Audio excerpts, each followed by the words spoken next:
नमस्कार। मैं अभयदेव शुक्ल, आप देख रहे हैं जन आंदोलन चैनल। आप सभी साथियों से मेरा निवेदन और आग्रह है कि इस वीडियो को लाइक करिएगा, सब्सक्राइब करिएगा और तमाम ग्रुपों में भेजना मत भूलिएगा। आई बेल की जो घंटी है उसको आप दबा दीजिएगा, नोटिफिकेशन आपको आता रहेगा ताकि आपको नई नई जानकारियां साझा होती दिखाई देती है। साथियों, सहारा के पीड़ित लोगों का एक आंदोलन देश में ऑल इंडिया जन आंदोलन संघर्ष न्याय मोर्चा ने बड़े पैमाने पर राष्ट्रीय पटल पर पहुंचाने में सफलता हासिल की थी। उसी के मद्देनजर देश की सरकार हरकत में आई। सरकार सहारा सेवी के खाते से 5,000 करोड़ लेके आई और 45 दिनों में वादा किया था कि हम आपको देंगे। अब 45 दिन तो कब के पूरे हो चुके आप भी जानते हैं। वो पैसा 5,000 करोड़ रुपया बटा नहीं, लेकिन कागजों में जरूर बट रहा है। आज लोकसभा में जो प्रेस विज्ञप्ति अमित शाह के द्वारा जारी की गई है, प्रेस नोट जो जारी किया गया है, वो सवालों के जवाब में उन्होंने कहा कि 2,000 करोड़ किसको मिले हैं। आपको मिले होंगे तो कमेंट करके बताइएगा। मुझे तो लगता है कि सहारा के ही चट्टे बट्टे लोगों को ये पैसे कहीं ना कहीं दाएं बाएं करके दे दिए जा रहे हैं। मतलब अमीरा बाटे सिन्नी घरे घराना खाए। देश के निवेशकों के हिस्से में कुछ भी लगने वाला नहीं है। शायद कोई निवेशक अगर पैसा पाया होगा तो बताइएगा, कमेंट पे लिख करके बताइएगा। इस कमेंट बॉक्स में अपना मोबाइल नंबर भी डाल दीजिएगा, पता भी डाल दीजिएगा, एड्रेस भी डाल दीजिएगा। हम आपको बधाई देंगे और आगे भी पैसा आपको मिले इसकी मुझे मंगल शुभकामनाएं हैं। लेकिन 2 साल हो चुके हैं, लगभग 1.5 साल हो चुके हैं। 45 दिन की वादा करने वाली बीजेपी की गवर्नमेंट ने 5,000 करोड़ रुपए बांटने का वादा तो किया 45 दिन में, लेकिन वो 1.5 साल हो गए उस पैसे को आज तक बांट नहीं गए। 3 बड़ी खबरों को लेकर के बीच में पहली ये बड़ी खबर थी सीआरसीएस। दूसरी बड़ी खबर आपको मध्य प्रदेश से आ रही है। मध्य प्रदेश की खबर वो है कि मध्य प्रदेश में 310 एकड़ की जमीनों पे ईओडब्ल्यू की जांच शुरू हुई। तमाम जांच एजेंसियां और भी उसमें लगी। तमाम राजनेताओं के साथ गठजोड़ का, भ्रष्टाचार का गठजोड़ का पोल खोलती ये ईओडब्ल्यू की जांच में एक महत्वपूर्ण बात भी निकल कर गया। ईओडब्ल्यू ने जांच के दौरान ये कहा है कि आप मुझे बताइए कि जो 90 करोड़ रुपए बेचे गए, वो 90 करोड़ रुपए सहारा सेवी के अकाउंट में गए कि नहीं गए। इसके लिए उन जांच एजेंसियों ने 7 दिन के अंदर जवाब देने के लिए सेबी को भी, उनकी अकाउंट जहां होल्डर है उनको भी नोटिस दिया।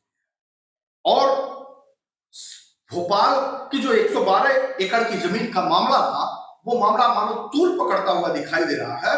और उसको देखने के बाद यह एहसास पूर्णतया सत्य के रूप में प्रतिस्थापित हो रहा है कि गठजोड़ राजनेताओं का कितना बड़ा है। सब परत दर परत खुलती हुई दिखाई दे रही है। 5 रजिस्ट्रार को रजिस्ट्रियों पर साइन करने वाले सहारा के अफसर तलब किए गए थे। 1 लोग आए थे, बाकी सभी लोग अभी हाजिर नहीं हुए। सहारा समूह के निवेशकों के एक अखबार है, उस अखबार ने लिखा है कि सहारा समूह के अफसरों और कटनी के विजय राजोगढ़ सीट से भाजपा विधायक संजय पाठक के परिवार की कंपनियों से जुड़े लोगों से पूछताछ शुरू हुई। मंगलवार को ईओडब्ल्यू ने सहारा की प्राइम सिटी कंपनी के लैंड कोऑर्डिनेटर संतोष जैन से पूछताछ की। वो वही है जो 1 लोग आए थे, उनसे पूछताछ किया। भोजपुर रोड के स्थित 112 एकड़ जमीन की 5 अलग अलग रजिस्ट्रियों पर उनके ही दस्तखत हैं। ये रजिस्ट्रियां messrs Sinap real asset private limited को की गई है। ईओडब्ल्यू ने उनसे पूछा है कि जमीन बेचने पर मिली रकम किन किन खातों में आई और इससे किन किन खातों में ट्रांसफर किया गया। समझिए कैसे आई और किन किन खातों में ट्रांसफर किया गया।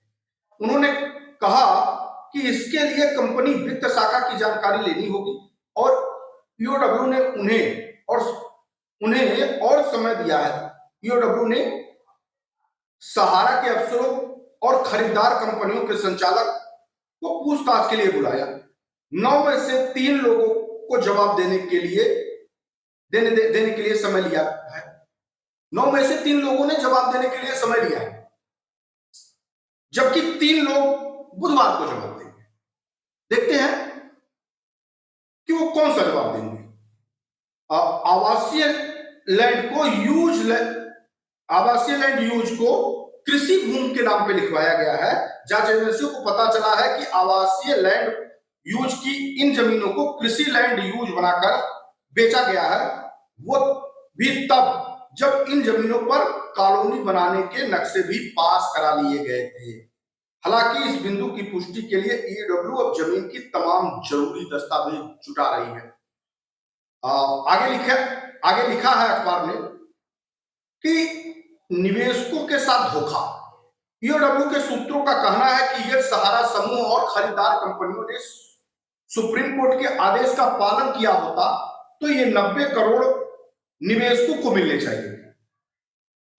कलेक्टर गाइडलाइन के आधार पर रजिस्ट्री होती है तो निवेशकों को 1000 करोड़ रुपए मिल सकते थे।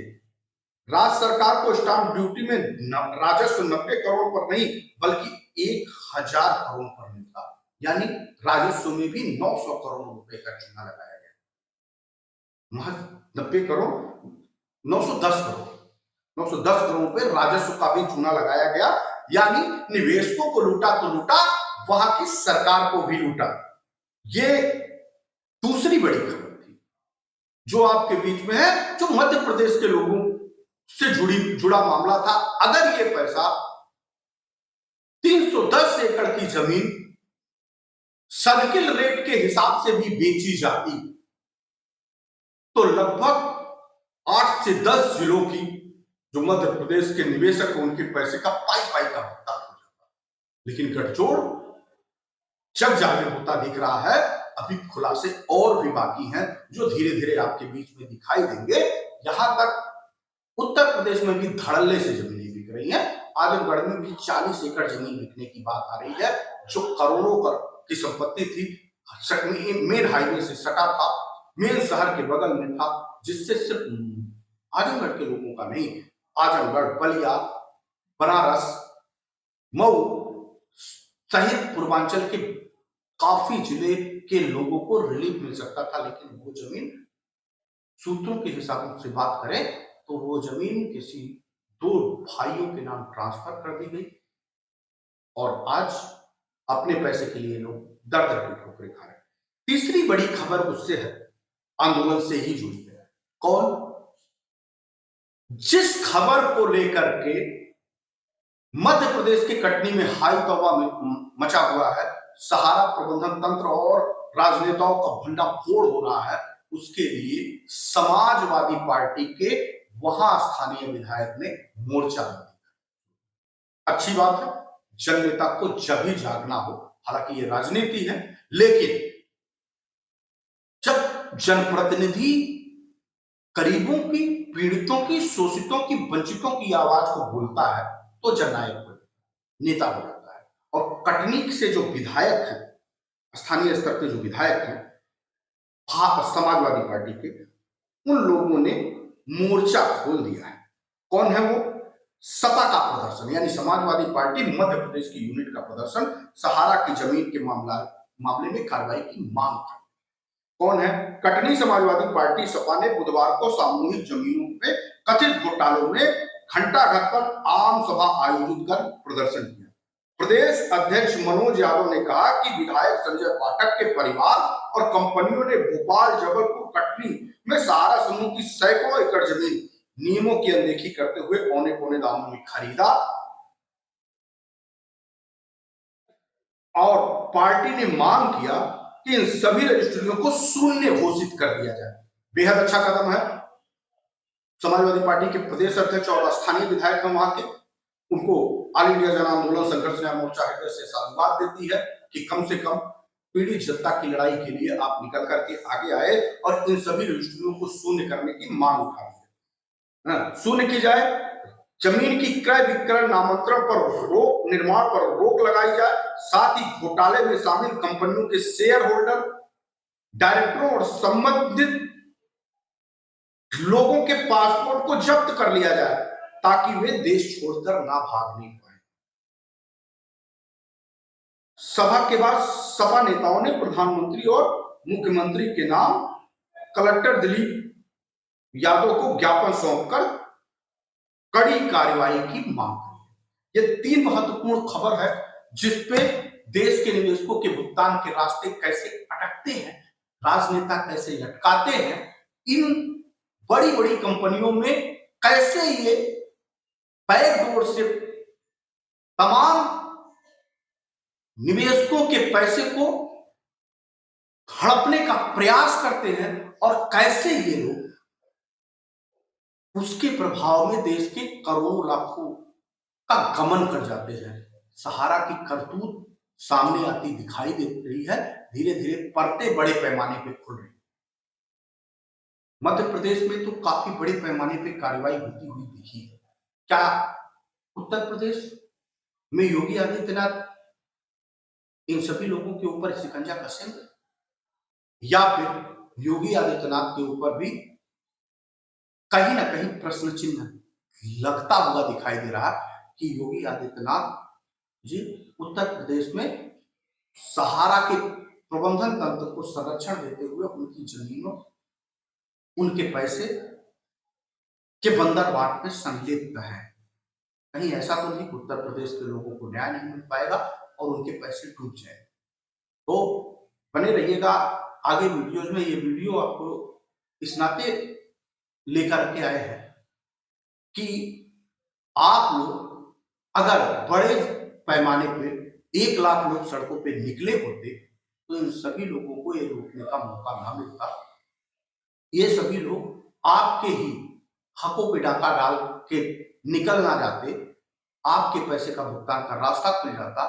हमने पहले भी कहा था कि जब तक जनता नहीं जागेगी तब तक ये भ्रष्ट नेता और ये तमाम प्रबंधन तंत्र के लोग आपस में बंदरबांट करके आपके पैसे को रत्ती के टुकड़े में तब्दील कर देंगे, आपके हिस्से में कुछ नहीं आए। इस नाते आप सभी लोगों को सड़कों पे निकलना होगा, सरकारों को घेरना होगा और अपने कागजात को बड़े पैमाने पर सुप्रीम कोर्ट में पहुंचा करके अपने कागज की सत्यता का जांच करा के सुप्रीम कोर्ट के आगे अपना दावा पेश करना होगा।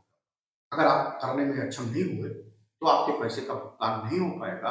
हम लोग निरंतर 5 सालों से आपको स्पष्ट रूप से इस बात को बता रहे हैं। निकलिए, जागिए और हकों की लड़ाई के लिए आगे बढ़िए। अगर आप बढ़ नहीं पाए तो आपके पैसे का भुगतान कोई नहीं कर पाएगा। आज की वीडियो के लिए बस इतना ही। कल हम सब फिर मिलते हैं किसी एक अन्य वीडियो पे, किसी एक अन्य जानकारी के साथ।